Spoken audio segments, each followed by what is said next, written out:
welcome to the Numerology Podcast. I am your host, Novalee Wilder. I'm a professional numerologist and writer, and in this podcast, we're just gonna nerd out. That means we're gonna talk names, we're gonna talk numbers, numerology, astrology, the connections between the different esoteric fields. We'll do case studies, we'll deep dive into repeating numbers. If you have numbers that are following you around, showing up everywhere, we'll talk about those. But as this is our very first episode, this is Numerology 101, we're going to talk about what is numerology? What even is this thing? The origins of the different schools of thought within numerology, different types of calculations and ideas, and some important questions to ask yourself when exploring this field. So numerology is the spiritual and practical study of the numbers in your birthday, the letters in your name, and the vibration and power of which they are the expression of in the world. So as a numerologist, I see the numbers in your birthday as an expression of what your soul wants to explore in this lifetime. There are ways to take out the spiritual element of numerology and simply do the calculations and predict the future and look into the past. But I feel like the spiritual element, as with so many other tools, is the most important one, the one that makes the most sense. So when we look at the origins of numerology, it has been called different things in different cultures, in different languages.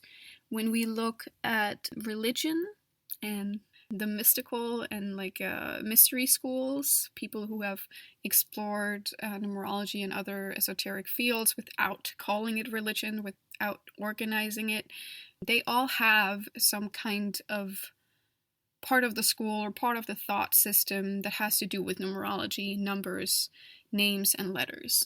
In the Kabbalah, there's a study called gematria, and that is the practice of assigning numbers to the Hebrew letters, the alphabet letters, and they use it to decipher the Bible. So deep in many religions are this study of the numbers and letters. I am a Chaldean numerologist, and that means that I take the system and use the system that we can trace back to the Chaldeans. Now, the Chaldeans, they briefly ruled Babylon, and they can be traced back to 1000 BCE, and that would be 3019 years ago today. If you, like me, are a little confused about BC and BCE, that's before Christ. The Chaldeans are the creators or the inventors of the numerology I use, and the most complex version of numerology that we have and can trace back today. I'm pretty sure the Chaldeans were not the first ones to come up with this. I'm pretty sure that all we know today are based on even older texts and oral traditions of passing on the knowledge.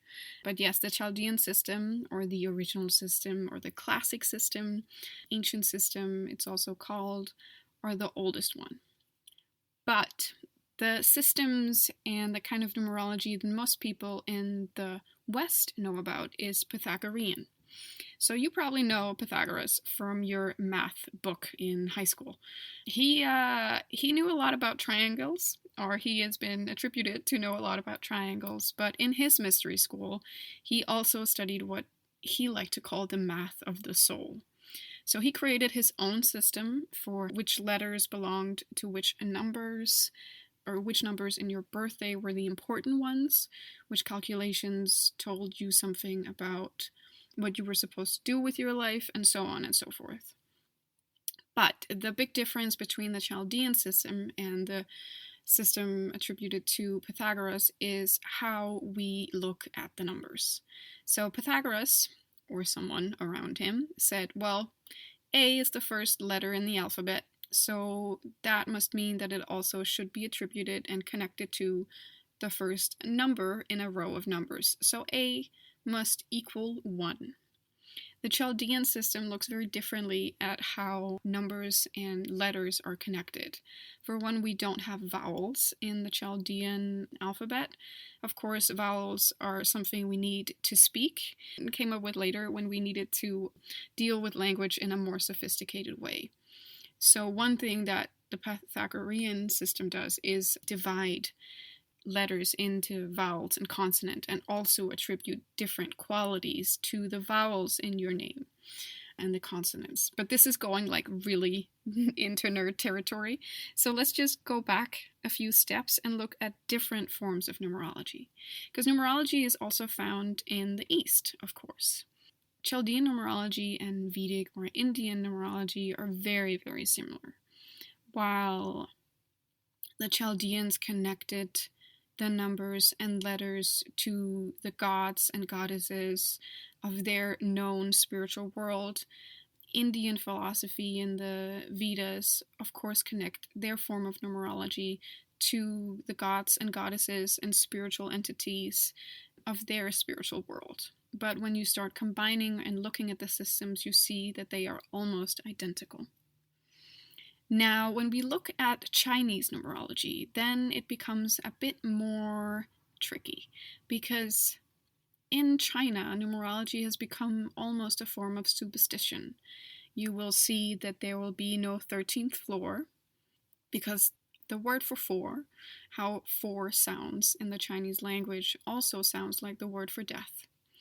And that has some really interesting nerd out qualities too that we could go into, because 4 is the number of revolution in Chaldean numerology and change, transformation. But in China, they are very specific about loving their 8s. The number 8 is something they celebrate. If you have a phone number with a lot of 8s, you can sell it for a lot of money to a Chinese person if they're interested. Yeah, they celebrate different kinds of numbers and are afraid and superstitious of others. So the form of numerology we find in China is so ingrained in the culture that it no longer has a complete system.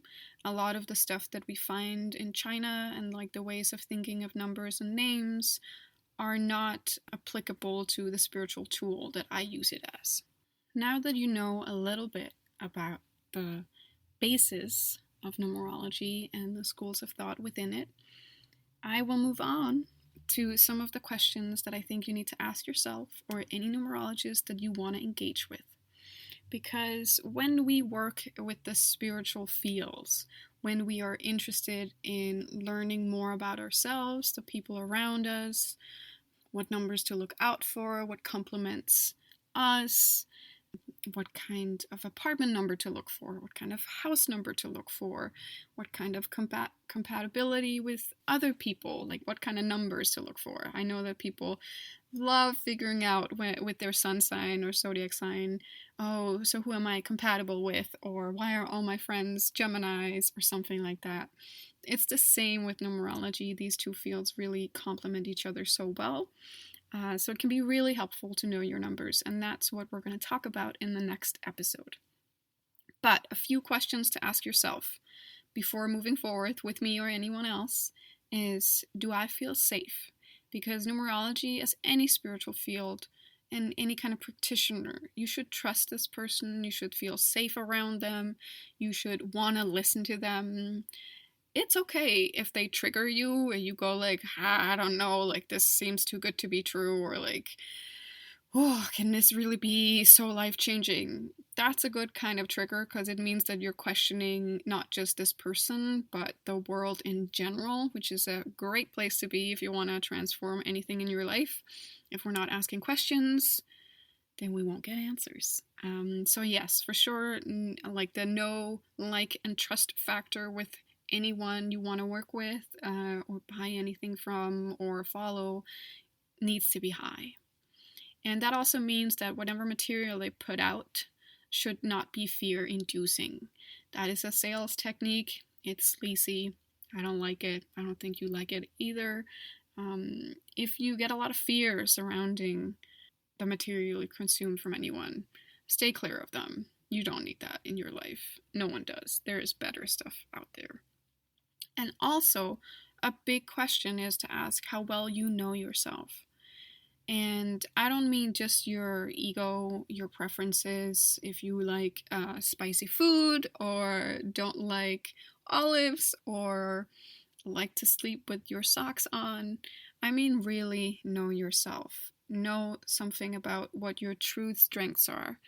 What's the thing that makes you awesome? Not just in other people's eyes, but what are you the expression of in the world?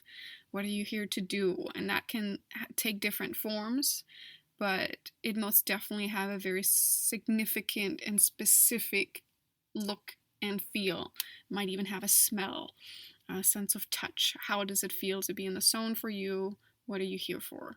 Because numerology is like any other spiritual map, whether you find a palm reader, a medium, an astrologer, a numerologist, or any kind of personality assessment tool, we should all basically be saying the same thing, because we are reading for the same blueprint, right? We might use different terms than a palm reader or, a strength assessment coach or something, but I should be looking at my version of the same map of you. We will all be pointing out the same strengths and underlining the same weaknesses, and you really should feel confirmation that we can see you and see everything that you hold. So these are the questions you should ask yourself and your numerologist in case you want to work with them or consume their material.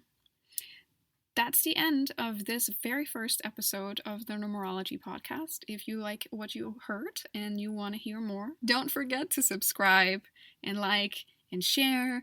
And if you want to know more about me, you can find more at novaleewilder.com. I also have a beautiful little book coming out, A Little Bit of Numerology, where you can also deep dive into more Chaldean numerology and the origins behind all of what I'm talking about. Thank you for listening.